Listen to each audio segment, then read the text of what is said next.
coming back to how to use Instagram that actually leads to sales. I Mhm. think for a lot of people, Instagram is not working that way.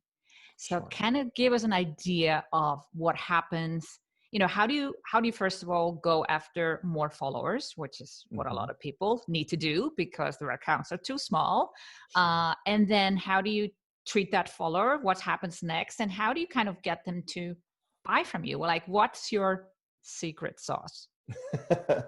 So my secret sauce isn't going to be that exciting or that secretive for folks who are listening, because at the end of the day, it all boils down to kind of one of the core principles we have in our business and that I use on Instagram, which is we need to approach what we're doing with a people first and people always mentality, remembering that there are real human beings behind these screens and that these people have hopes and wishes, they have dreams, they have fears, they have things that are keeping them up at night, and they are looking for someone to solve those problems for them or to help them achieve the things that they don't even think are possible for them. So when we really think about what we do in our businesses in terms of how are we helping people either have a more successful business, helping them get more time back from their business, or maybe how are we helping people be more healthy or have a better relationship with themselves or their body, or how are we helping people be better parents or a better spouse or have a cleaner home, like whatever it is that we help people do through our products and services. When we think about it in the context of I'm helping someone do this thing, and all I need to do is find this person in a state of thinking about needing some help with that thing and connect with them through my content and have a conversation with them. And then that can lead to a sale. So the way this process works and what we teach our clients inside of our program is that the very first thing you have to do is get very clear on who you want your ideal follower to be.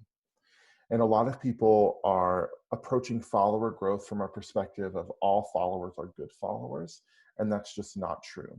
You have to master the art of attracting and repelling the right and the wrong followers. And if you are going to become more intentional about follower growth, that also means you need to become more intentional about creating content that is turning people off and pushing them away, because you don't just want anyone following you on Instagram. So get really clear on that ideal follower and who they are. And what we teach our clients to do is to look at this from a perspective that goes beyond things like demographics, which can end up being very basic. Like, my ideal follower is 32 years old and she's a mom of two and she loves this drink at Starbucks, right? So how do we kind of take that to the next level and get really clear on what your ideal follower is afraid of, how they're making purchasing decisions, what they hope they can accomplish, what their big scary dreams are, and think about those things, because that is what will allow you to create far more meaningful content and also create posts and stories and videos on Instagram that is connecting you directly with your ideal follower. So get really clear on who that person is. And from there, we can start thinking about the content we're going to create for them. And where a lot of people start making a mistake on Instagram is by thinking that they need to have more content or more diversity of content or have lots of different types of content. And that will then get them more followers and help them grow their business and all that. But it's just not true. You actually need to streamline it and just have maybe 2 or 3 things that you talk about consistently. And I know we all say, consistency is like such a buzzword in all of business coaching and marketing, teaching, everything. But it's really true. Like, the most successful Instagrammers are those who show up consistently with consistent content and a consistent brand voice with a consistent visual identity. And if you ever reach a stage in your Instagram account where you feel like, gosh, I'm just saying the same thing over and over and over again, then you're doing it right. That's that's the correct way That's to good. do it. Yeah. Yeah.